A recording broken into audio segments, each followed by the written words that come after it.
మరిన్ని అప్డేట్స్ చూద్దాం.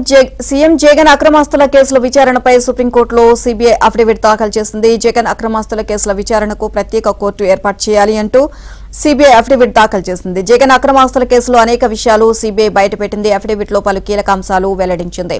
కేసులో దాఖలైన క్యాష్ డిశ్చార్జ్ పిటిషన్లపై తీర్పులు ఇవ్వకముందే 6 న్యాయమూర్తుల బదిలీ అయ్యారు అని సీబీఐ పేర్కొంది. జగన్ కేసులో ఇప్పటి వరకు 39 క్వాష్ పిటిషన్లు, 95 డిశ్చార్జ్ పిటిషన్లు దాఖలయ్యాయి. వీటిపై తీర్పులు ఇవ్వడానికి ముందే జడ్జీలకు స్థానచలనం అవుతోంది అని సీబీఐ పేర్కొంది. అంతేకాకుండా జగన్ కేసులో ఉన్న నిందితులు అంతా శక్తిమంతులే అని వివరించింది. ఏదో ఒక కారణంతో ఒకదాని తర్వాత ఒక కేసు దాఖలు చేస్తూ దేశంలో అత్యుత్తమ న్యాయవాదులను పెట్టి వాదనలు వినిపిస్తున్నారు అని సీబీఐ ప్రస్తావించింది. విచారణ వేగంగా జరగాలి అంటే సీబీఐ కోర్టులో ఖాళీలు భర్తీ చేయాలంది.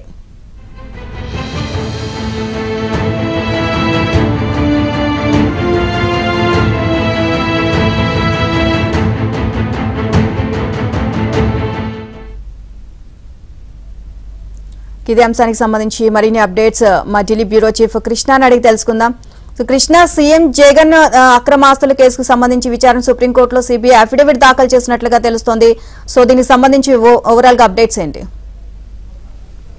నీలిమ, జగన్ అక్రమాస్తుల కేసు విచారణను వేరే రాష్ట్రానికి బదిలీ చేయాలంటూ మా ఎంపీ రఘురామకృష్ణరాజు దాఖలు చేసినటువంటి పిటిషన్ పైన సిబిఐ అఫిడవిట్ దాఖలు చేసింది. ఆ అఫిడవిట్ లో చాలా స్పష్టంగా జగన్ అక్రమాస్తుల కేసుల విచారణకు ఒక ప్రత్యేక కోర్టును నియమించాల్సినటువంటి అవసరం ఉంది అన్న విషయాన్ని అందులో పేర్కొన్నారు.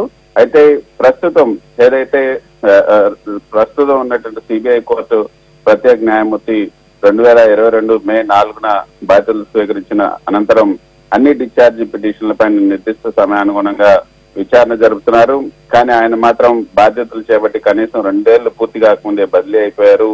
ప్రస్తుతం హైదరాబాద్ సిబిఐ కోర్టుకు ఒక ముఖ్య ప్రత్యేక న్యాయమూర్తి, 3 అదనపు ప్రత్యేక న్యాయమూర్తులను కేటాయించారు. ప్రస్తుతం అక్కడ ఉన్నటువంటి 3 ప్రత్యేక కోర్టుల బాధ్యతలు కూడా ఒకే అదనపు న్యాయమూర్తి మాత్రమే నిర్వహిస్తున్నారు. ప్రిన్సిపల్ జడ్జి మాత్రం సుప్రీంకోర్టు ఆదేశాల మేరకు అక్రమ గనుల తవ్వకాల కేసుపై రోజువారీ విచారణ చేపట్టారు. అంతేకాకుండా ఎంఆర్ వివేకానంద రెడ్డి హత్య లాంటి సున్నితమైనటువంటి కేసులతో పాటు హైదరాబాద్ లోని సిబిఐ ఏసీబీ విభాగం, బెంగళూరులోని సిబిఐ బిఎస్సి విభాగం, చెన్నైలో ఉన్నటువంటి సిబిఐ ఈఓడబ్ల్యూ విభాగాల ద్వారా ఈ దర్యాప్తు చేస్తున్న కేసులన్నీ కూడా ప్రిన్సిపల్ జడ్జి విచారిస్తున్నారు. ఈ నేపథ్యంలో ప్రస్తుతం హైదరాబాద్ సిబిఐ కోర్టులో ఉన్నటువంటి 2 అదనపు న్యాయమూర్తుల పోస్టులను భర్తీ చేయడంతో పాటు ప్రిన్సిపల్ జడ్జి కోర్టును వైఎస్ జగన్మోహన్ రెడ్డి అక్రమాస్తుల కేసులను రోజువారీగా విచారించే ప్రత్యేక కోర్టుగా ప్రకటించాలి అంటూ ఈ యొక్క అఫిడవిట్ లో పేర్కొనడం అన్నది ప్రాధాన్యతను సంతరించుకుంది. అంతేకాకుండా ఈ కేసులో ఉన్నటువంటి సాక్షులు 50 సంవత్సరాల పైన ఉన్నటువంటి వారు ఉన్నారు. కాబట్టి వాళ్ళందరినీ కూడా వేరే రాష్ట్రానికి, అంటే ఈ కేసు విచారణ వేరే రాష్ట్రానికి బదిలీ చేస్తే ఈ సాక్షులందరినీ కూడా, ఈ కేసులో చాలా మంది సాక్షులు 50 ఏళ్ళు పైబడిన వారు, అంతేకాకుండా సీనియర్ సిటిజన్లు ఉన్నారు. కాబట్టి వీరందరినీ విచారణ సమయంలో కోర్టు ముందు హాజరుపరచాల్సి ఉంటుంది. అందువల్ల వైఎస్ జగన్మోహన్ రెడ్డి అక్రమాస్తులకు సంబంధించినటువంటి కేసుల విచారణను ఢిల్లీకో మరేదైనా కోర్టుకో బదిలీ చేస్తే అది సాక్షులకు అనవసరమైనటువంటి ఇబ్బందులు తెచ్చిపడుతుంది.